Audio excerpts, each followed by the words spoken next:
organized by Senator Loren Legarda in the UN International Strategy for Disaster Reduction.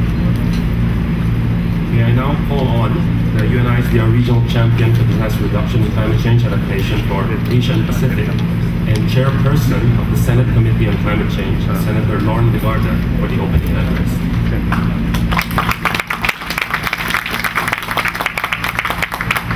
Thank you very much. The Senate President was supposed to make the opening remarks. He's still in the session hall for the PCSO hearing and presently asking very important questions. He will be joining us in a while. I hope you don't mind that I replace him for the moment. Anyway, I will no longer acknowledge all the very important persons present here today, members of the Diplomatic Corps, our colleagues from the House of Representatives, from the UNISDR, from the NGO, from the academe, from everywhere who cares about humanity. And this comes at the most opportune time because I understand we just experienced a 2 a.m. earthquake. And we are in the midst of a storm, typhoon. Is that correct?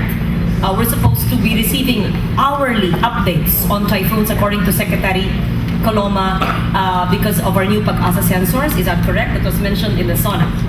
So this forum could not come at a more opportune time. Yesterday, I hope you all listened to the SONA, State of the Nation from our President, and I laud President Aquino for speaking on good governance, on social protection, and social economic gains, among many successes. However, as UNISDR Regional Champion for Disaster Risk Reduction and Climate Change Adaptation for Asia and Pacific, and as Chair of the Senate Committee on Climate Change, I would have appreciated the SONA better. I'm smiling because I told Secretary Coloma about this. If the President asserted more clearly how the government will pursue disaster risk reduction and climate change adaptation in perhaps a more comprehensive and effective way as a national strategy to achieve our development goals. To be fair, it was in the comprehensive report according to Secretary. We acknowledge the President, the presence of the Senate President, who will speak after this brief remarks. Senate President reported 18-fold increase in our economic losses due to disasters since 1970 is alarming. How can we move on as a nation towards growth and progress if hard-earned socio-economic gains are often set back by the impact of recurring natural hazards? We saw in Japan that disaster risk can overwhelm even the developed and risk-oriented nations. In the Philippines, the threat of strong typhoons constantly bring back the fears of another Ondoy and Pepeng of 2009, which nearly killed 1,000 people, affected about 2 million families, led to a staggering $4.4 billion in total damage and losses, or the equivalent of 2.7% of the country's GDP in 2009. As they say, when disaster strikes, the time to prepare has passed. We should work together, not let the time to prepare pass. But do we have the political will to make the right choice for our people? How can we invest more today for a safer tomorrow? We have long recognized disaster prevention makes good economic sense. The Philippine legislature, under the stewardship and leadership of Senate President Juan Ponce Enrile, has taken a proactive stance on this development issue by passing the Climate Change Act of 2009 and the Disaster Risk Reduction and Management Act of 2010. And if you were here in the opening of the Senate yesterday, the first 5 minutes of the Senate President's vision and accomplishment dealt on 3 important measures: the CCA, the DRR, and the People's Survival Fund, which will finish by this year. The first 2 laws have paved the way to climate resilience. And having heard the President's priority programs and proposed national government budget for 2012, I urge the President, through the cabinet members and friends in government today, to ensure the mainstreaming of disaster risk reduction and climate change adaptation in national development planning. That's why Secretary Padilla is here, budgeting and financial management. The nation looks up to you to defend its interest and to translate anti-corruption, good governance into resilient and sustainable economic development. This message is captured in the 2011 Global Assessment Report on Disaster Risk Reduction, revealing risks, redefining development, a recent report of the United Nations International Strategy for Disaster Reduction. The success of reducing and managing disaster impacts rests with policy coherence in the national government, competent and accountable local governments, that's why they're also here, including the winner in Camotes Island, and an openness to work in partnership with civil society. We are grateful for the presence of Mr. Andrew Mascri, the coordinating lead author of GAR 2011, which provides insights on the prevailing drivers of vulnerability and how governments can effectively reduce disaster risks in this era of climate change. We are joined by the Director General of the National Economic Development Authority, Secretary Cayetano Padaranga, who will later share with us his perspectives on integrating disaster risk reduction and climate change adaptation in planning. We also appreciate the presence of our legislators, headed of course by the Senate President, our colleagues in the House of Representatives, key government officials, members of international organizations, the members of the diplomatic corps, the heads of non-government organizations and various institutions, and members of the academe who are with us today. And to introduce the report, we will present to you later Dr. Jerry Velasquez, but because the Senate President is already here, we will hear from the author of the People's Survival Fund, which he authored and which I am sponsoring, which he and I would commit will be finished before Christmas this year. Thank you. May we hear from the Senate President.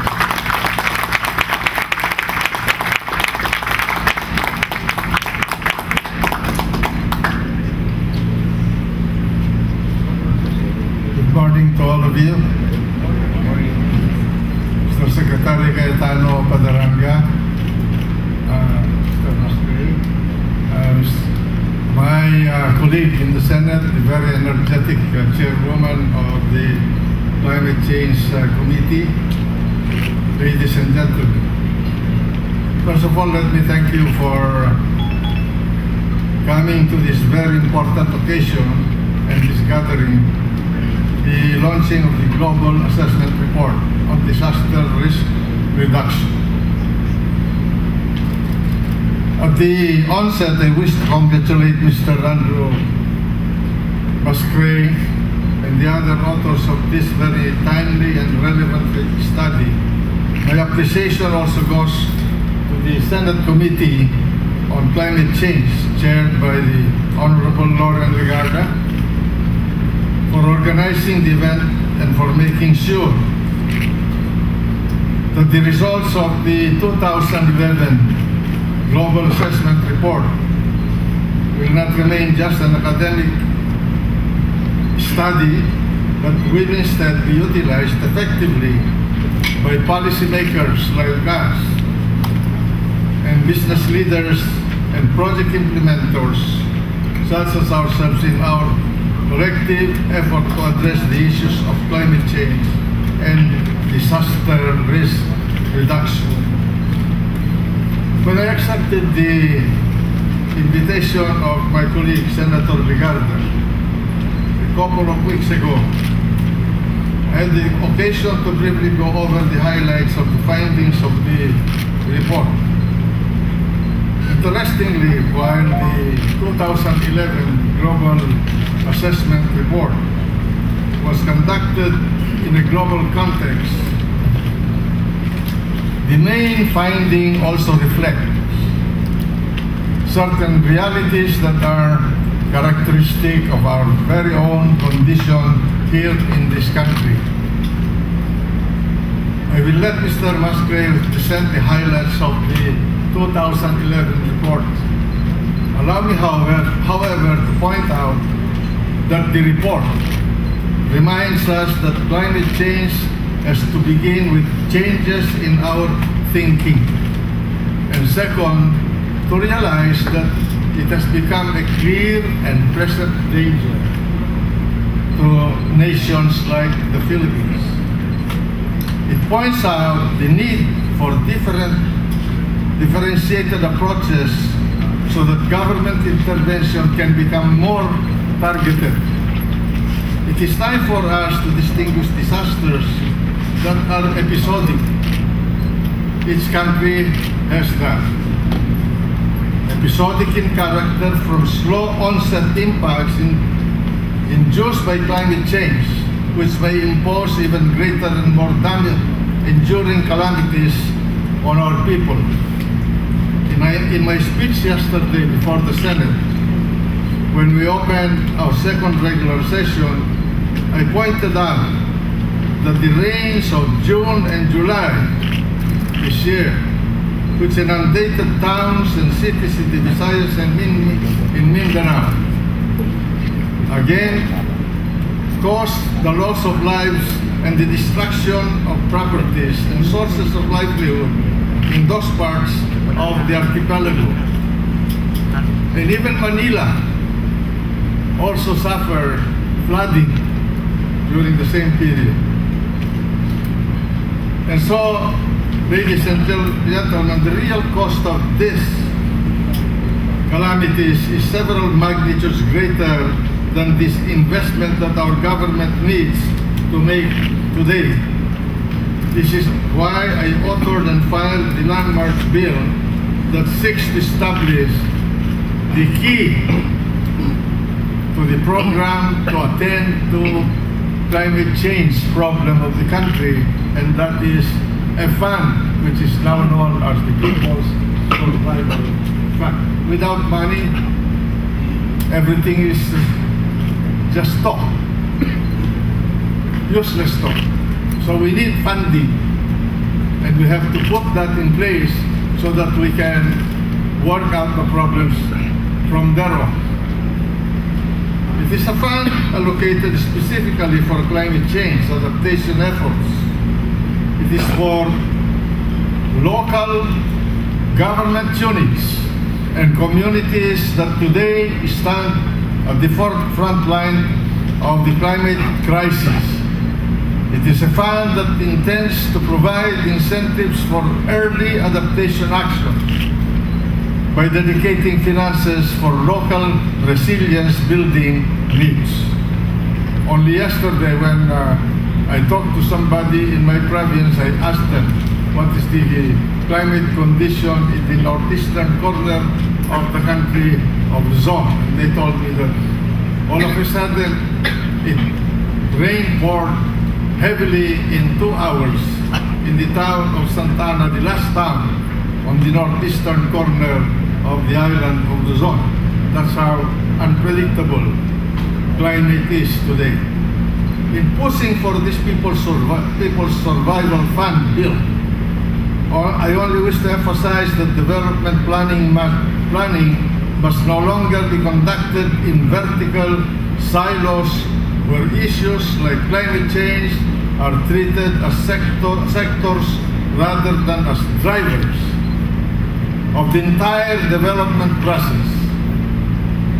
Doing so will create more momentum in the reform of risk governance and coherence in policy making.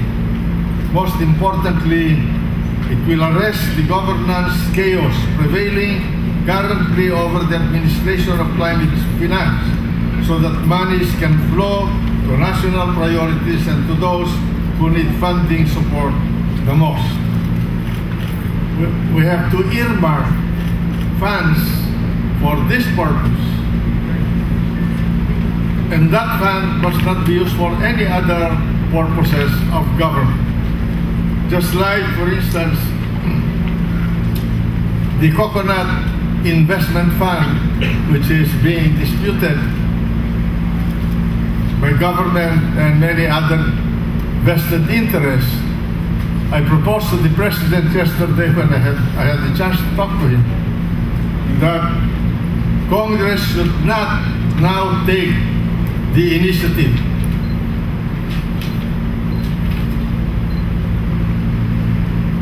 to declare the Coconut Levy Fund that was left after we spent for some activities during the Marcos years into a public fund. Privatize all the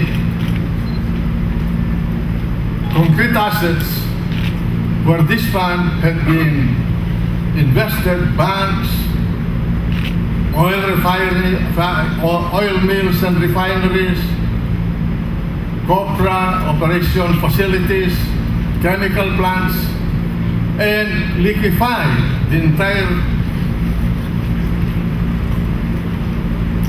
all the assets and put it into one special fund to be earmarked for the development and improvement of the coconut industry.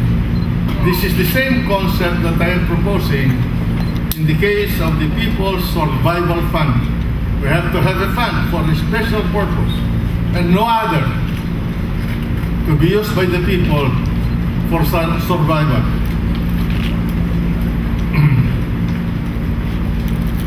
To continue doing so will create more momentum in the reforms of risk governance and coherence in policy making.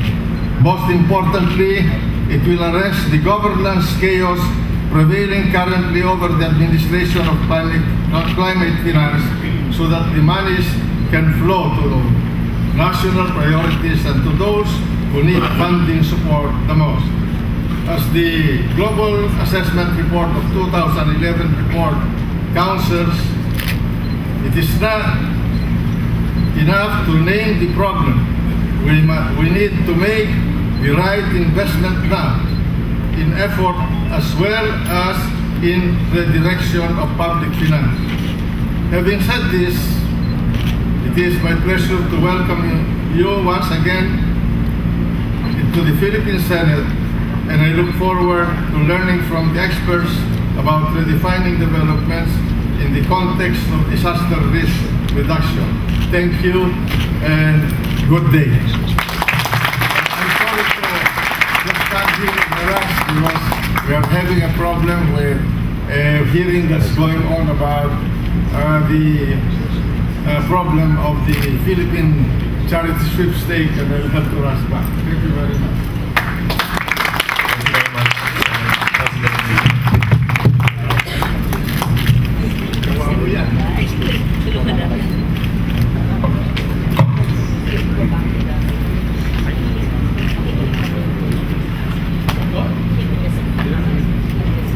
The Global Assessment Report is a flagship publication of the United Nations on disaster risk reduction, produced every 2 years and launched by the UN Secretary General.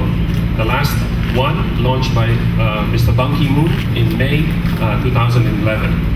To give us an overview of the main findings of the GAR 2011, the coordinator and lead author of the GAR, Mr. Andrew Mescli.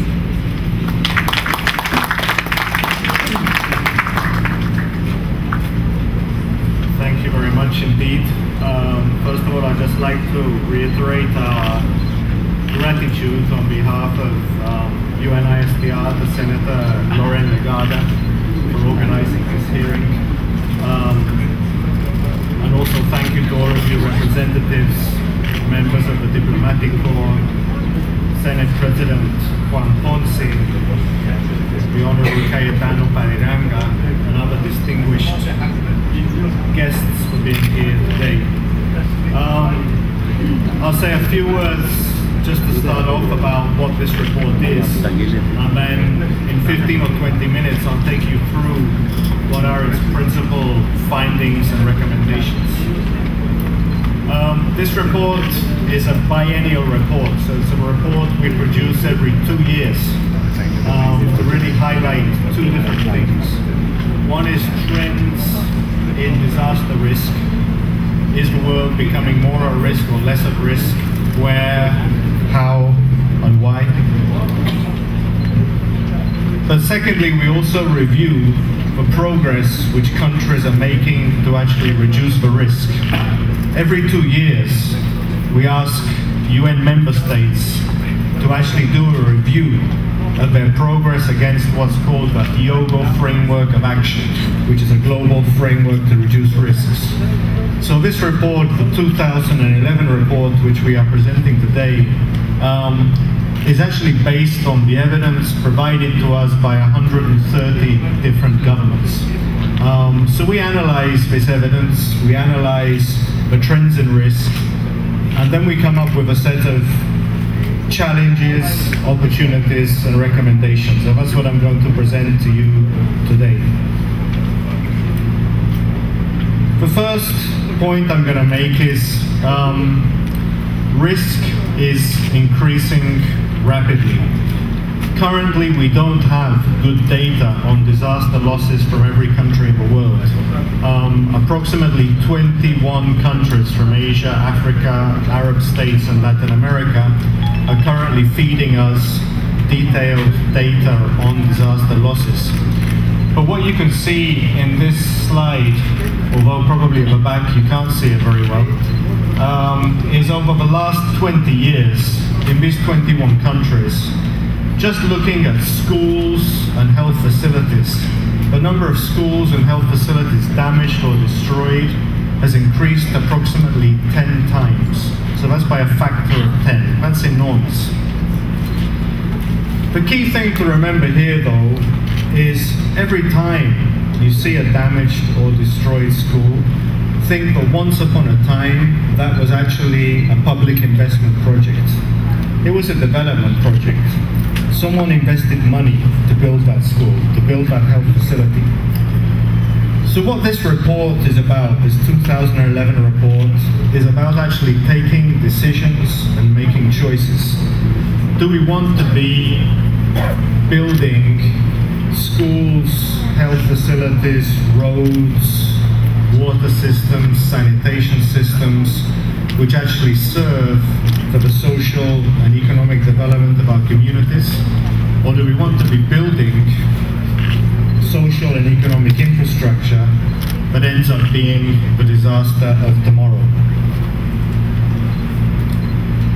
We've analyzed risk trends across the world and in every region. We actually have a global risk model which analyzes terabytes of data on all aspects of risk.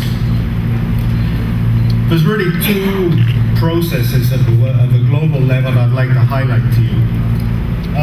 Everywhere across the world, we have more and more people and more economic assets in areas prone to the different natural hazards, typhoons, earthquakes, floods, etc. This is just a consequence of growth. I don't think anyone is against economic growth, but as we do grow, one of the consequences is we do have more people and more assets at risk. But the risks are actually playing out in two quite different ways. Our model tells us that mortality risk, so that's the risk of being killed in a disaster, at least in the case of weather-related disasters, so that's typhoons, floods, droughts, landslides, etc. That kind of risk is actually going down. And it's going down because countries are being quite successful in reducing their vulnerability.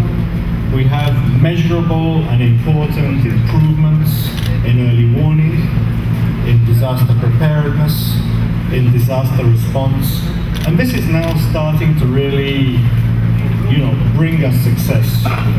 In Asia-Pacific region, for example, which concentrates so much of the world's risk, our estimates tell us that the risk of dying in one of these disasters has diminished by around 50% since 1990. So that's quite an important achievement.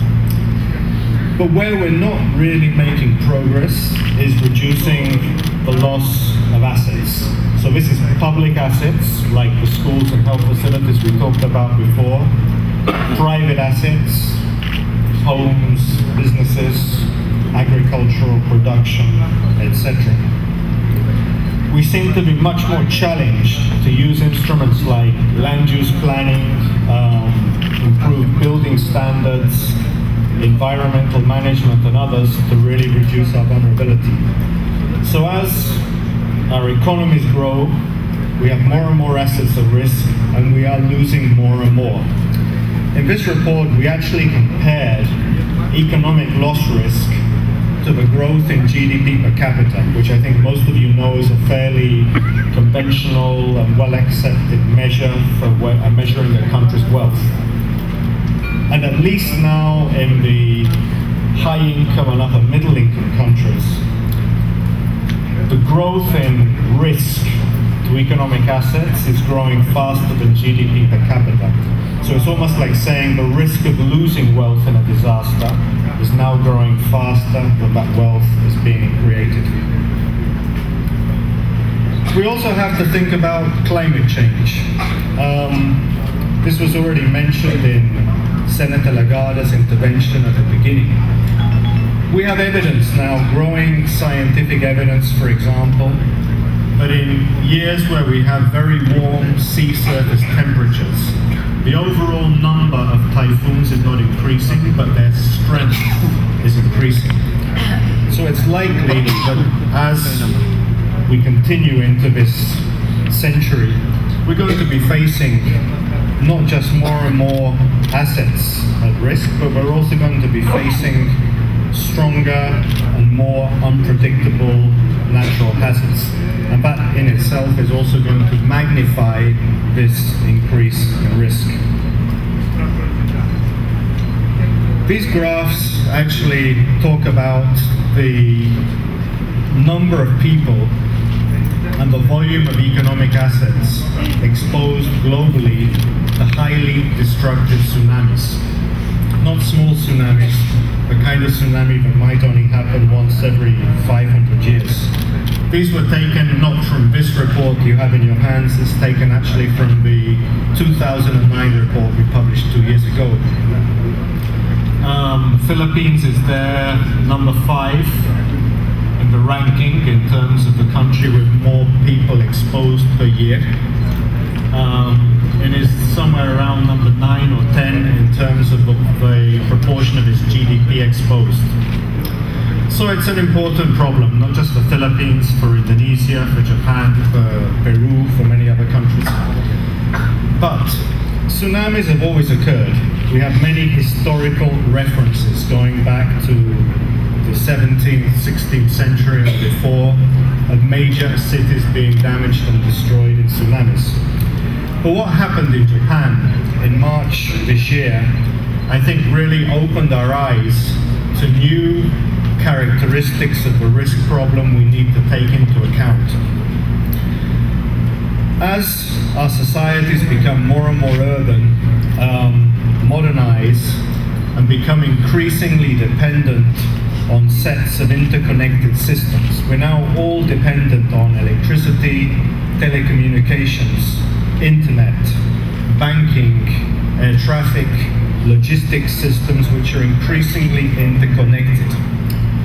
So what I think the Japan disaster brought home to us, over and above the sheer destructiveness of the tsunami, is that we now have to think not just about building collapse or about mortality, our traditional approach to disasters. We have to think about what happens in major urban areas when these different systems start to actually collapse in a cascading way. And what happens when one disaster leads to another, when an earthquake provokes a tsunami and a nuclear crisis. So this is, we think, is given us a little bit of a taste of what risk is going to start looking like in the future. And it's something we have neither studied or are giving sufficient attention to at the present time. Well, as I mentioned in my opening words, 130 countries evaluated their progress against the Hyogo Framework of Action, which is an agreement to significantly reduce disaster risk by 2015. Over and above the fact that countries report they're making progress, and we really do see genuine signs of progress, not just in the Philippines, not just in Asia, but really across the world. The results of this survey really emphasized the trends we've already seen with the risk model. Countries tell us they're making excellent progress in disaster preparedness, in response, early warning is getting better, they're developing policy, legislation, and institutions to do these things. But countries again tell us they're really, really challenged to use development and development investments and development instruments to reduce risk. So when I'm saying this, is not us telling countries what we think. I'm just reflecting what the countries have been telling us. This is the area where they're saying they're making insufficient progress, and this is probably one of the key reasons why we can see this enormous rise in the loss of economic assets and public infrastructure. So I'll now just take you through what are some of the recommendations of this report. One of the first recommendations, and it's really, I would say it's like the baseline recommendation, because if we don't do this, we're not going to be able to do any of the other things we need to do. The first thing is really to start systematically accounting for all our disaster losses. And very few countries right now are doing this very well. You're seeing here actually a map from one of your neighbors, Indonesia, which I think has made enormous progress since 2005 in developing an institutionalized system that is now systematically recording every single disaster loss. So every house damaged, every school that falls down, every road that gets washed away. But we really need to be accounting for these losses and also putting dollar figures on them so we actually know what we're losing. If any of us have to go and argue our case in the finance ministry or argue our case in the planning ministry as to why we think we need to be investing more public funds to reduce disaster risk, we're never going to be able to make the case unless we can really calculate exactly how much we're losing. So actually, to get a better grip on how much we're losing, and not just in general terms, but in specific, systematically recorded monetary terms, we think this is like a first step which we'd like all countries to now start seriously addressing. As I said, a few countries around the world already are, but it's still a minority, and we really need to get this up to a critical mass. But we don't need to know just what we've been losing in the past, because the past isn't necessarily a very good guide to the future. What this graph is telling us, and again you probably can't see it from the back, is that all countries have a kind of a risk profile or a risk footprint, which is usually made up of hundreds or even thousands of small-scale disasters every year, which cause small losses. So I'm sure today, with the rains we're experiencing here, if one systematically recorded these losses in the Philippines, you know, you'll have a bridge washed away here or some houses damaged here. These are the small-scale things which are happening hundreds or even thousands of times per year. But we also have very, very infrequent events happening once every 100 years or once every 200 years, which can really produce catastrophic loss of thousands of millions or billions of dollars. Now, often when we show this kind of information in these kind of presentations, or we have discussions with the government, they often come back to us and say, well, I'm in power for 5 years. Or maybe I get another term, maybe I'm in power for 10 years. So why should I be concerned about a 1 in 100 year disaster? What we normally say there is, well, what does 1 in 100 years mean? 1 in 100 years, if you put it a different way, means I actually have a 10% chance of this happening in the next 10 years, yeah? Or a 5% chance of this happening in the next 5 years while I'm in office. So you really perhaps should be thinking about 5% chance in the next 5 years. That sounds a lot more serious than 1 in 100 years, but it's exactly the same thing. So we need to think about how we deal with the hundreds of small-scale recurrent events, from floods, droughts, fires, the things which we know are going to happen all the time. But we also need to be asking ourselves, do we have the contingency reserves? Are we insured? Are we able to really deal with one of these 1 in 200 or 1 in 500 year events, which is like the unfortunate event which happened in Japan in March this year?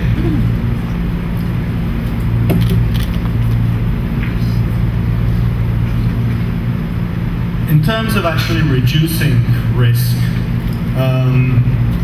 there are three possible things which could be done, but in reality there's only one thing we can do. There's nothing we can do about the intensity of the natural hazards. If I'm sitting here and the warning agency, which I think is called Padilla, am I correct, tells me that we're about to be hit by a Category 5 typhoon, I might wish it would become a Category 1 typhoon. But if a Category 5 typhoon decides wants to continue to be a Category 5 typhoon, there's nothing I can do about it. So we can't do anything about the intensity of the natural hazards.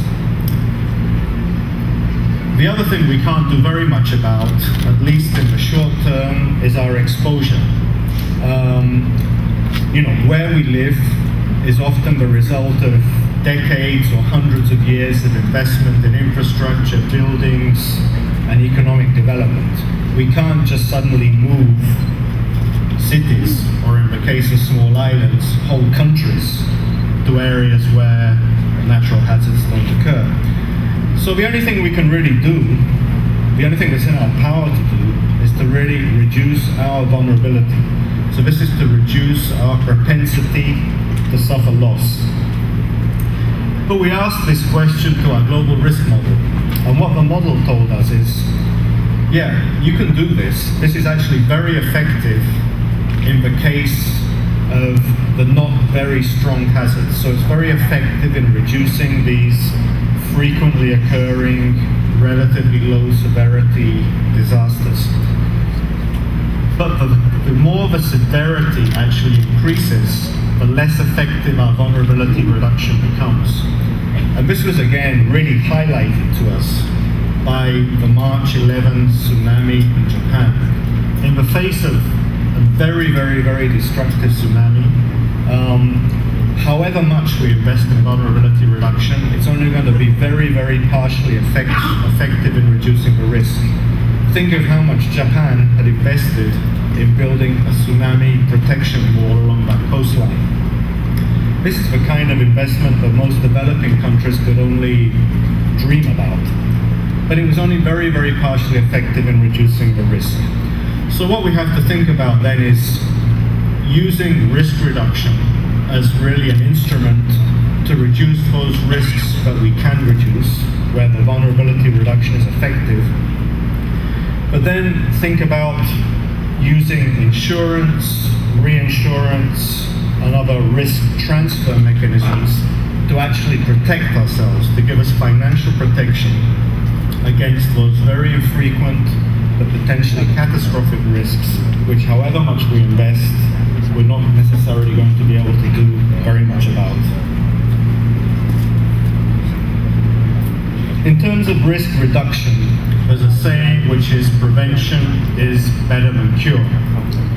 And again, we asked our risk model to try and calculate for us what would be the benefits and costs if we do better planning. So this is if we stop building things in the most hazard-prone areas, or we build them to better standards, compared to if we had to intervene afterwards. So this would be to reinforce or retrofit a building which is already going to fall down, or try and relocate something which was built in the wrong place. What the risk model tells us is that the ratio of benefits to costs of doing better planning or better building design can be at least 4 to 1. So this is telling us that what we would save, what in avoided reparations, remodeling and rebuilding over the life of that asset, think of it as a school or a health center, whatever you want, is going to be at least 4 times more than what we have to invest to build it in the right place or to build it well designed in the first place. So I think this is actually starting to give us, in a sense, the business case for disaster risk reduction. It's telling us that this is actually a really good business. If we're actually going to be saving 4 times more than we're going to be spending, if I'm a businessman, it starts to sound like quite a good proposition. Now again, sometimes when we've had these discussions, a government will say to us, well, beautiful idea, but I have a really constrained fiscal space, and I have many demands on my budget. I don't have more money to spend on disaster risk reduction. But I think the answer to this is, you know, the more constrained your budget becomes, you really don't have the space to be losing that much money. So it's almost like saying, instead of saying, I can't afford to do disaster risk reduction, I think we should be saying, I can't afford not to do disaster risk reduction. This also points to an opportunity for us, because one of the things we've highlighted in this report is that a number of countries have now, I think, have understood this business logic and have actually put disaster risk reduction right into the heart of their public investment planning systems. So that means that no public investment is authorized unless the risk has been evaluated and unless the risk has been addressed. So, putting it simply, it means that the finance ministry stops writing checks for schools which aren't going to be built safely, or it stops writing checks for health centers that aren't being built with security. If we can do that, if one thinks of the volume of public investment, how much as a government we spend each year, there's a very, very real chance that over 5 or 10 or 15 years, we could really make a big dent in our disaster risk profile. We could really bring the risk right down. But somehow or other, we also have to say, well, what do we do with all the infrastructure we've already built?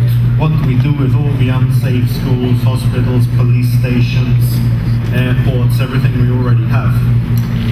And again, we asked this question to our risk model, and what it told us is really try and concentrate your investment in the most vulnerable part of your portfolio. So don't try and spread the investment thinly over everything. Don't come up with a plan to say we will reinforce every school in the country. Really, the more we can focus this on the 5 or 10% most vulnerable critical facilities in the country, we will get more bang for our buck. The benefit to cost ratio becomes better and better. Yesterday in the SONA, which I had the opportunity to hear, the President spent a bit of time talking about conditional cash transfers, which I understand here in the Philippines is one of the mechanisms you're applying to alleviate structural poverty. Another thing we highlight in the report is there's now a growing experience in a number of countries of using these instruments not only to address poverty, but also to actually alleviate disaster risk and to strengthen household disaster resilience. In Chile, for example, after the 2010 earthquake and tsunami, the government used its structural conditional cash transfer program, which there is called Solidario, and opened it out to everyone who was affected by the earthquake and the tsunami, irrespective of whether they were below the poverty line or not. So why? Well, they said, well, if we don't do this, a lot of those families are going to dip below the poverty line and will end up in the program anyway. So let's provide them with a buffer which can enable them to, in a sense, to ride out the disaster without having to start taking children out of school, lowering their nutritional levels, and many of the other negative effects we see in disasters. And these kind of mechanisms can also even be used in pre-disaster situations, where there's a warning, or where you know there's a cyclical disaster happens, but a flood always happens here at this time of year, or a drought always affects these province once every 2 years. This slide is from a city which is not Manila or Jakarta or Bangkok. This is actually from New York City. And it's a very, I think, topical slide for today, because New York City has a major problem in that its drainage system, built many, many years ago, can no longer handle the volumes of water when there's a major storm.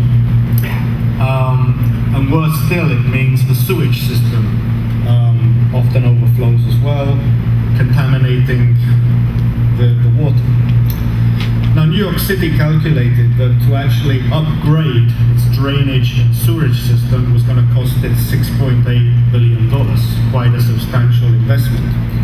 But instead of doing this, it decided to invest $5.3 billion, so that's $1.5 billion less, in what it calls green infrastructure. So making sidewalks and roads permeable, so the water actually seeps into the ground instead of going into the drains. Rooftop gardens, again, to capture as much water before they go into the drains. Increasing to the maximum the amount of green space in the city. According to New York City, these measures will have the same effect as investing in increasing the capacity of the drainage system. It costs $1.5 billion less, but also will have many co-benefits: improvements in water quality, reductions in urban heat, and generally making the city a more pleasant place to live in. So I think why this is important is we're not now just talking about what we have to do. It's also important to talk about how we do it. And measures like this, which were probably considered to be a kind of fringe ecological measure only 5 years ago, have now really become into the mainstream. And when you see cities like New York making these kind of investments, I think any major city can make these kind of investments because it actually makes, very good economic sense. But finally, to do all this, we really need to think about how we're organizing ourselves to do it, not just as a government, but as a society. When we read the reports from our 130 countries that fed back to us, many issues on what we call risk governance came out. One is, I think the difficulty of just moving from policy to implementation. It seems that many countries have been successful in, passing policies, passing laws, but actually getting traction on this and ensuring that they actually get implemented in each of the sectors and in the local governments is still a challenge. And I think this is really an issue in the central government level of how we can ensure political authority and policy coherence to actually get things done. At the local government level, what countries are telling us is, again, a lot of progress being made in decentralizing the responsibilities down to local governments, but rather less progress in decentralizing the resources and the capacities, again, to be able to actually get things done on the ground. And if we're not managing to get things done on the ground, then however much progress we make at the policy level, we're not going to see the results we want to see. So to really address critical issues such as land use planning, and if you have a chance to read the report, we have a chapter on land use planning which basically concludes that conventional approaches have not worked. And it's not here, it's really a generic problem. We have to, again, think of new ways in which we can combine central planning with local planning, combine efforts by governments with efforts from civil society and others. We have to be creative with this. But that's the end of my set of messages today. I hope this has resonated with some of you and given you some food for thought. This is an issue which we're not over with. We can see risk, I think, continuing to increase for the years to come, and particularly with climate change likely getting worse. So I think the time is now coming. I think we have a growing political will now to address the issue, but we now need to move from the will actually into the how to get some of these things done. Thank you very much for your attention.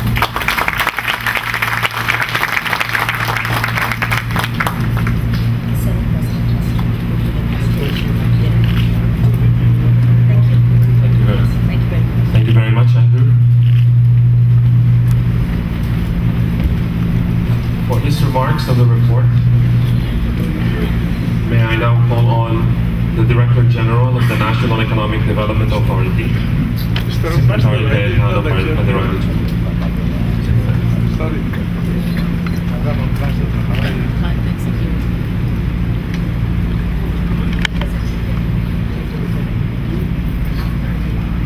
Sit down.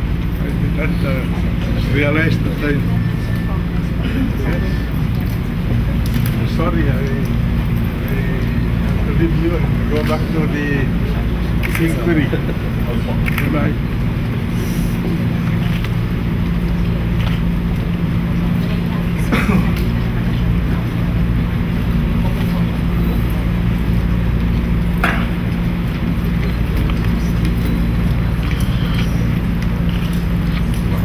Senate President Juan Ponce Enrile, Senator Loren Legarda, Mr. Andrew Musgrave, the coordinating author of the 2011 Global Assessment Report, Dr. Jerry Velasquez, members of the Diplomatic Corps, Excellencies, honorable members of Congress who are here,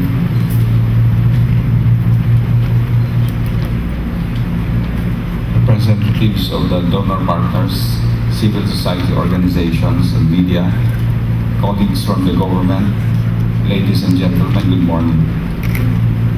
It is my pleasure to join the national launch of the 2011 Global Assessment Report on Disaster Risk Reduction.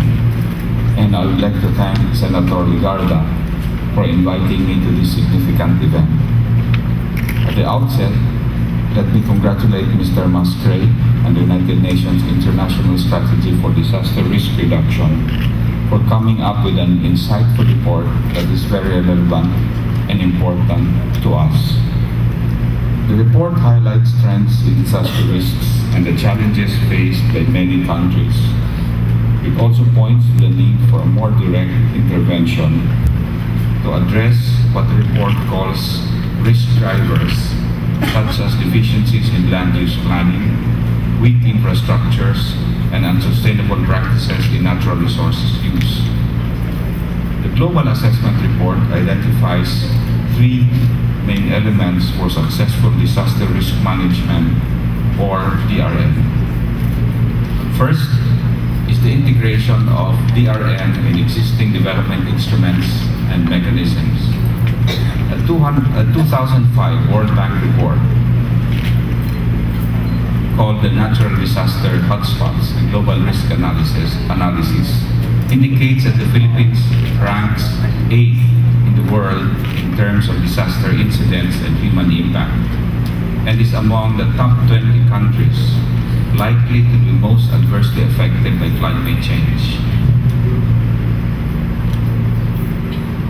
In terms of impact on the economy, a 2008 study of the National Disaster Risk Coordinating Council, ADB, and UN estimated the cost of disasters at 0.7 to 1% of GDP annually, quite big actually. The Philippine Development Plan, or PDP, for 2011 to 2016, therefore, purposefully incorporates disaster risk reduction and climate change adaptation. This initiative has been undertaken within the context of the plan's overall goal of inclusive growth, or growth that is high, sustained, and shared by all.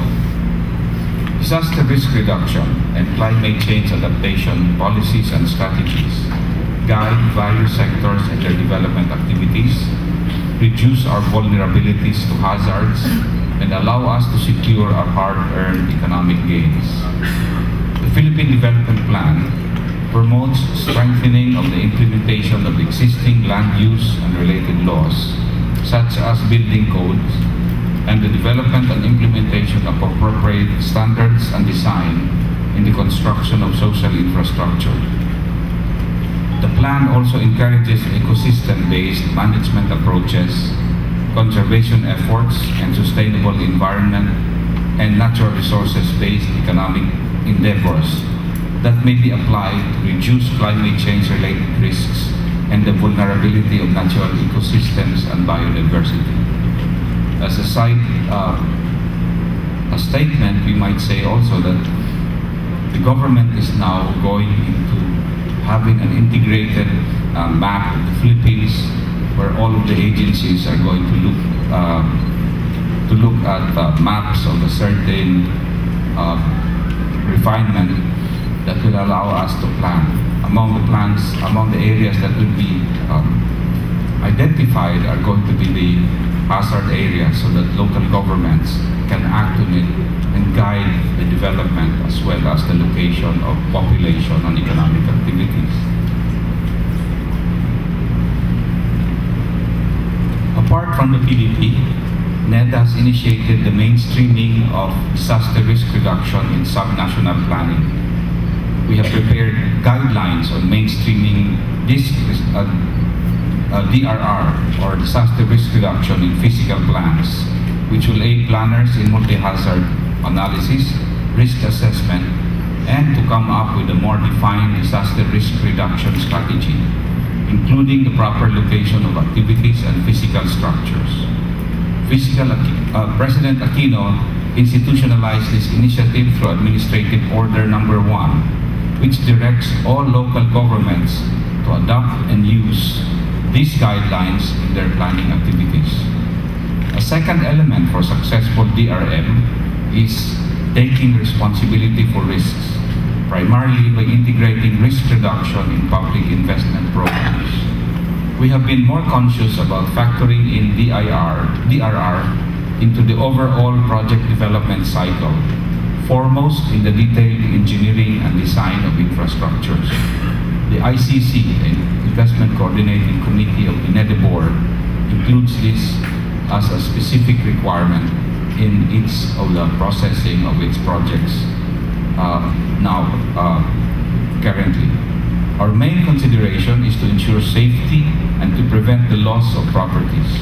We have also adopted the Building Back Better principle with respect to redevelopment projects. It is certainly more cost-effective to introduce mitigation measures than to rebuild structures that do not withstand hazards.